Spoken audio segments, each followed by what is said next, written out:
Welcome students. आज का जो हमारा टॉपिक है वो हमने चैप्टर स्टार्ट करना था किंगडम एनिमेलिया। इसके आप लोगों के होंगे 4 लेक्चर्स रिकॉर्डेड। ठीक है, अब इसमें एमसीक्यूज़ की डिस्कशन भी मैं करूँगी, साथ साथ आपने ये देखते जाना। ये मोस्ट इंपॉर्टेंट नोट्स हैं जहाँ से मैं आपको पढ़ाना चाह रही हूँ। उसके अलावा कुछ स्लाइड्स हैं उससे भी पढ़ाऊँगी। जहाँ से जो चीज़ पढ़ा रही हूँ उसको आपने पढ़ते जाना है। सबसे पहले हमारे पास आता है किंगडम एनिमेलिया में 2 डिफरेंसेस। एक हमारे पास आता है यूमेटाजोआ और एक होता है पैराजोआ। पैराजोआ के अंदर हमारे पास सिमेट्री नहीं होती, यूमेटाजोआ में होती है। टिश्यूज़ नहीं होते, सिस्टम नहीं होता। यूमेटाजोआ में ये सारे फीचर होते हैं। इसके अलावा पोरीफेरा जो है वो हमारे पास एमसीक्यूज़ में आता है कि मोस्ट सिंपलेस्ट है। मोस्ट सिंपलेस्ट जो स्पॉन्जेस हैं वो पोरीफेरा होती हैं। अब आगे जो आता है वो मोस्ट इंपॉर्टेंट एमसीक्यूज़ है, एक बायलेटरल सिमेट्री और एक रेडियल सिमेट्री। बायलेटरल सिमेट्री जो होती है ऐसी ग्रेडिंग होती है जो डिपेंड करती है अपॉन सिमेट्री ऑफ एनिमल के ऊपर, वो हमारे पास होती है। रेडियल सिमेट्री और बायलेटरल सिमेट्री, मतलब एक सिमेट्री की बात कर रहे हैं, ठीक है। तो बेसिकली ये दोनों इस चीज़ के ऊपर डिपेंड करती हैं। अब इनमें ग्रेड्स की बात करते हैं। बायलेटरल है तो लेट्रिया से निकला है, और रेडियल सिस्टम है तो रेडिएटा से निकला है। अब बायलेटरल है तो 2 ही सरफेसेस होंगी ना इसके अंदर, तो 2 सरफेसेस हैं, इंटीरियर और एक पोस्टीरियर। इंटीरियर सामने वाली वो वर्टिकल होगी और पोस्टीरियर जो है वो डोर्सल होगी, पीछे की तरफ होगी, डोर्सल साइड पर होगी, ठीक है। रेडिएटा के अंदर एक हमारे पास सिनिडेरिया है और एक अडल्ट जो है वो आपके पास इकोड्रम है। तो उसके अंदर हमारे पास जो मोस्ट इम्पॉर्टेंट है वो हमारे पास डिप्लोप्लास्टिक ऑर्गेनिज्म जितने होते हैं, एक्टोडर्म और एंडोडर्म्स, वो रेडिएटा के अंदर आते हैं, ठीक है। इसके अलावा हमारे पास याद रखो बाईलेटरल के अंदर हमारे पास 2 सरफेसेस होंगी, 2 पोजीशंस होंगी, और ट्रिप्लोब्लास्टिक एंडो मीजियो और एक्टो होगा हमारे पास, ठीक है। इसके अलावा आपने ये याद रखना है कि जो कोइलोमेट्स होते हैं ना उनके अंदर ये मोस्ट इम्पॉर्टेंट है। उसके अंदर जो है ना हमारे पास ट्रू होता है एक, ठीक है। एक एस जो है ना वो आपके पास कोइलम होता है और एक सूडो होता है। जो ट्रू होता है वो उसमें हमारे पास कोइलोमेट आ जाते हैं, ठीक है। ये 3 टाइप्स आपने याद रखनी है इसमें।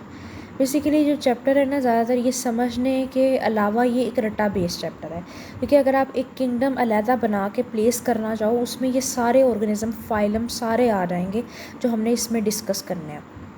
अब आते हैं रेडियल और बायलेटरल की डेफिनेशन के ऊपर। रेडियल का ज़्यादा मतलब होता है घूमने वाली चीज़, सर्कल में कोई चीज़ हो, ठीक है। बायलेटरल का मतलब होता है सिर्फ एक प्लेन में होना, प्लेन में होके 2 में डिवाइड हो जाना, उसको आप बायलेटरल कहते हो। फॉर एग्जांपल एक मिरर लगा हुआ है, उस मिरर के सामने, मिरर में भी मेरी इमेज नज़र आ रही है और मैं खुद भी मुझे अपनी भी एक इमेज नज़र आ रही है, तो ये 2 एक प्लेन में हमें 2 दफ़ा चीज़ें नज़र आएंगी, तो ये बायलेटरल है, ठीक है। और any plane passing through body divide into equal half में आपने डिवाइड किया, वो बेसिकली एक सर्कल की फॉर्म में हो सकता है, और रेडियल होता भी सर्कल में है, रोटेटरी से रेडियल निकला है, उसको आप रेडियल बोलते हैं।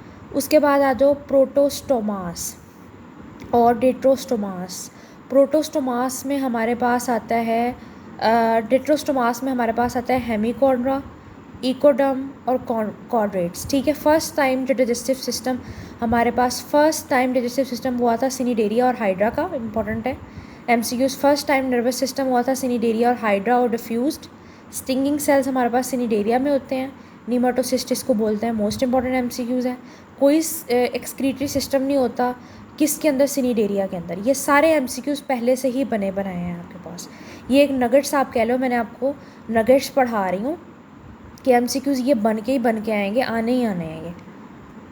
ऐसा एक्सक्रीटरी सिस्टम जो आपके डाइजेस्टिव सिस्टम के साथ लिंक होता है वो किस फाइलम में होता है, ऑर्थोपोडा के अंदर। ऐसा एक्सक्रीटरी सिस्टम जो कि इंडिपेंडेंट सेक्शंस में होता है वो सेगमेंटेड वॉर्म्स होते हैं, ये एनिलिड होता है।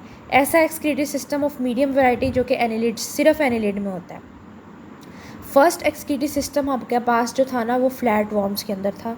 लार्जेस्ट क्लास और लार्जम फाइलम, याद रखो, ऐसा एक्सक्रीटरी सिस्टम जो आपके डाइजेस्टिव सिस्टम के साथ लिंक हो वो ऑर्थोपोडा होता है, और सबसे बड़ा फाइलम भी वही होता है, ठीक है। और सबसे बड़ी क्लास जो है 53% इंसेक्टा होती है, ठीक है। क्लास और फाइलम में फ़र्क रखना, ठीक है। कोई रेस्पिरेटरी पिगमेंटेशन नहीं होती ऑर्थोपोडा में, ठीक है, सिर्फ डाइजेस्टिव सिस्टम के साथ लिंक होता है, ठीक है। और जो respiratory pigmentations of the chordata होता है उसमें मायोग्लोबिन होमोग्लोबिन होते हैं जो ह्यूमन बॉडी के अंदर भी होती है, सेम एज इट इज़ उस बॉडी के अंदर भी होती है। ये सारे मैंने आपको इंपॉर्टेंट नगेट्स और इंपॉर्टेंट MCQs बताया, जिसमें से 2 से 3 जो है MCQs आपके लाजमी आने होते हैं।